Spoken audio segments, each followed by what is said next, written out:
Alors, dans cette vidéo, on va voir le déplacement de notre personnage. Même si on a déjà fait sur plein d'autres projets, on va voir des nouvelles choses.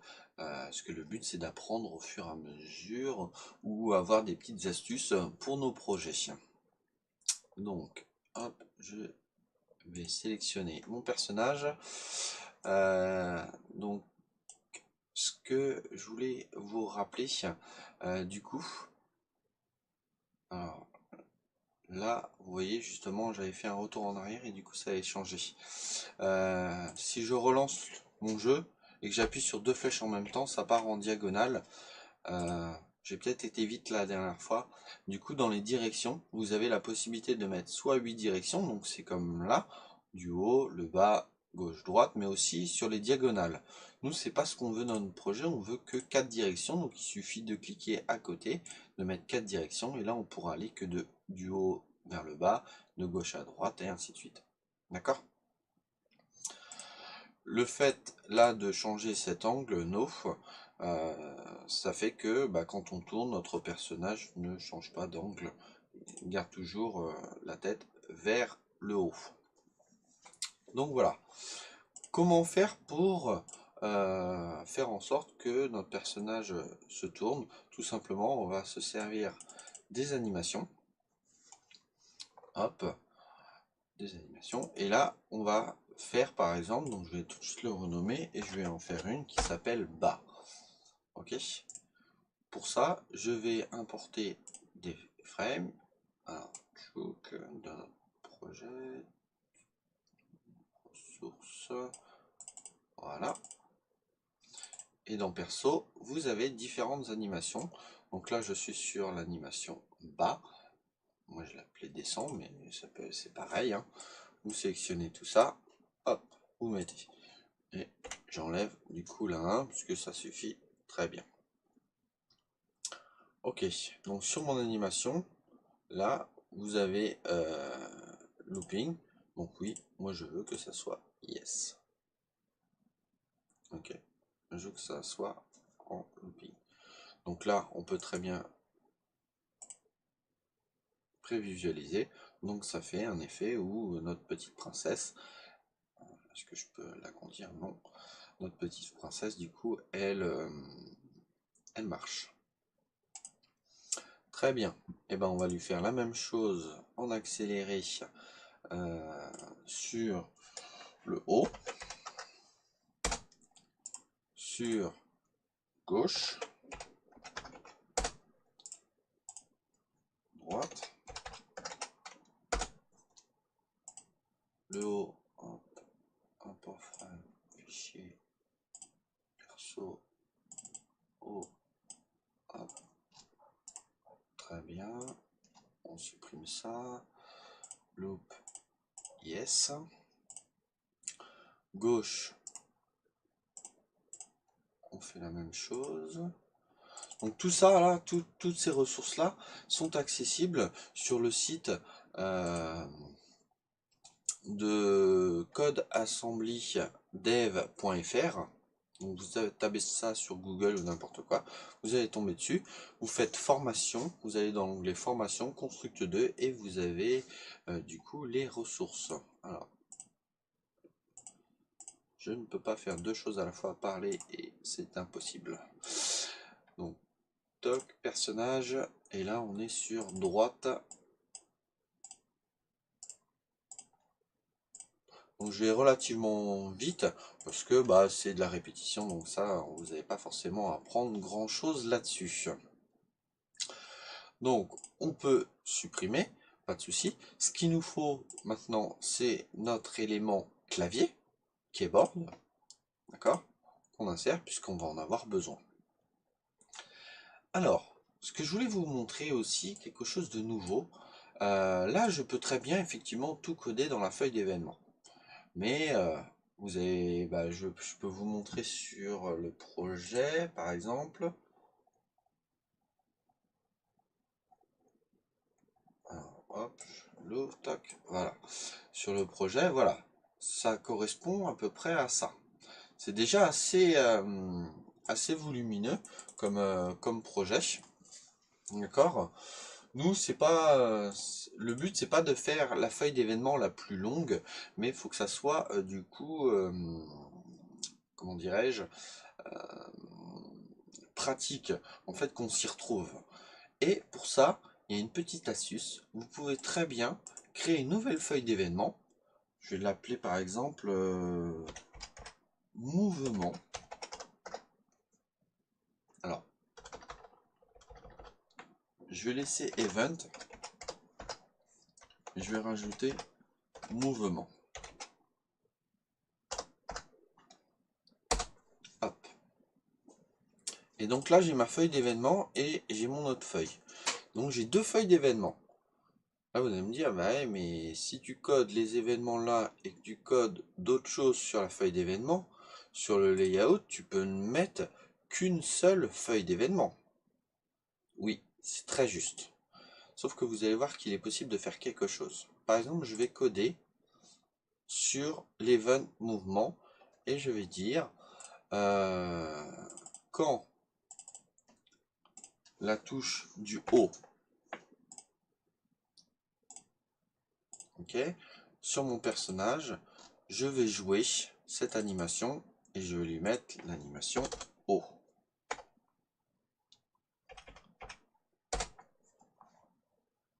Depuis le début, oui. Ok. Je vais faire la même chose pour la touche de gauche. Cette animation, là, je vais mettre pour faire d'erreur de frappe. Hop. Ensuite, pour la touche du bas, cette animation, bas, donne, et il m'en reste un pour la touche de droite.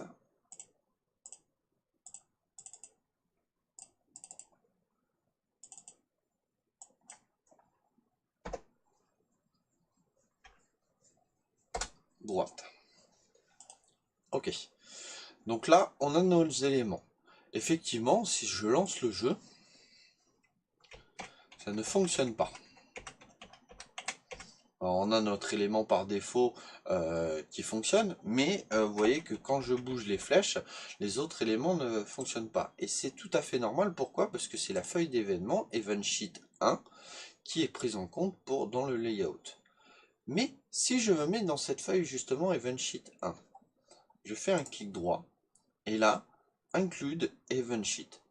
On peut inclure une feuille d'événement dans une autre feuille d'événement. C'est plutôt génial. Et là, ben on me dit quelle feuille, donc moi c'est bien Event Mouvement. C'est bien ça. Là, je relance. Et là, comme par magie, je n'ai pas changé l'event sheet de mon layout, mais ça fonctionne bien. Bon, il y a 2-3 petits détails qu'on va régler pour éviter que madame, du coup, continue à balancer ses bras même quand elle est arrêtée. Mais ça, c'est du coup assez facile. Donc ça, c'est très pratique.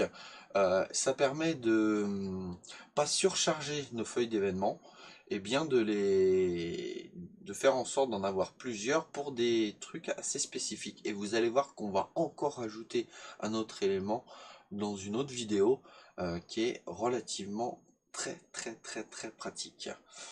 Donc, moi je me mets là, hop, on va dire au début, hop, ce qu'on veut, c'est du coup stop animation. Voilà, au début, on veut pas qu'elle fasse son animation. Ah, c'est pas là. Bon, je vais pas y arriver.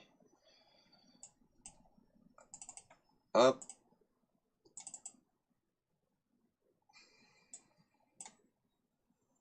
C'est là.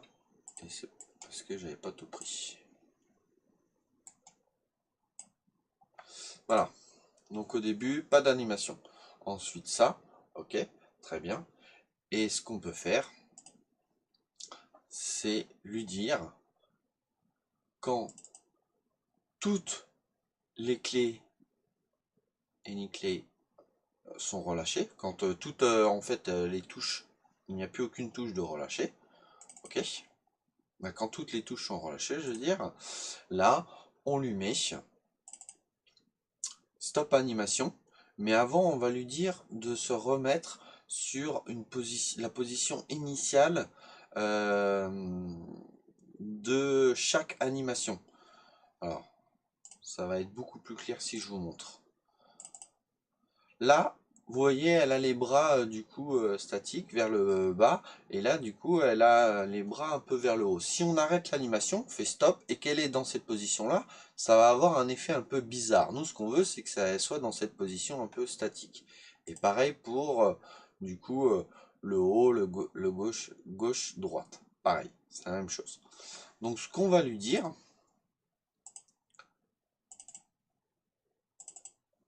là on peut dire set frame, et on veut que ça soit la frame 0.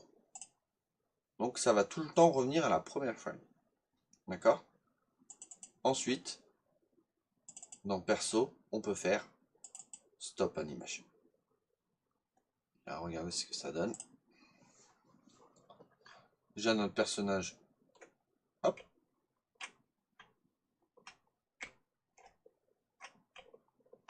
Ça donne un effet plutôt sympa. Notre personnage peut bouger, on a l'impression qu'elle elle bouge vraiment les bras, elle navigue, et ça donne un effet plutôt sympa. Donc voilà, on a notre princesse, et dès que on s'arrête, elle s'arrête dans la bonne direction, hop. Et dès qu'on relance, l'animation se joue. Donc ça marche nickel. Donc voilà un petit peu, c'est relativement simple, et en plus notre code est bien séparé. Là on a tous les mouvements de notre personnage qui sont inclus dans notre feuille d'événement ici, event mouvement. Voilà, donc il y a juste à modifier là, et ça va se modifier direct. Voilà, j'espère que toutes ces astuces vont vous aider. Si vous aussi vous avez des astuces en fonction de ce que vous voyez sur les vidéos, et que ah tiens, j'ai une petite astuce peut-être qui ne sait pas, ou peut-être qu'il a oublié d'en parler, n'hésitez pas à laisser un commentaire, et effectivement je regarderai. Soit effectivement l'astuce je la connais pas, et ça c'est tout à fait possible, donc dans ces cas-là je vais l'étudier, la tester, voir un petit peu tout ce qu'on peut faire avec, et je ferai une vidéo. Ou alors si je la connais mais qu'effectivement je n'ai pas fait de vidéo, bah, du coup hop, je ferai une vidéo pour vous montrer cette astuce. Mais n'hésitez pas à laisser des commentaires, ça fait avancer, parce qu'effectivement il y a des fois j'ai un plan sur papier dans ma tête sur le défilement des vidéos. Maintenant il y a des choses que je peux oublier, et c'est tout à fait possible. N'hésitez pas à me le rappeler dans les commentaires. Vous pouvez aimer, partager autour de vous que créer un jeu vidéo, c'est pas si compliqué que ça. Franchement, ça est à la portée d'un enfant du coup qui est au collège, voilà, un enfant de 6e jusqu'à la 3e, même voire au lycée. Et on peut faire des jeux relativement très complets, très sympas. Vous pouvez les exporter sur smartphone, sur tablette. Vous pouvez très bien aussi les déployer sur tous les PC, Mac, Linux, Windows, et faire en sorte qu'on puisse jouer avec. Voilà, je vous dis à bientôt sur une prochaine vidéo. Ciao, ciao!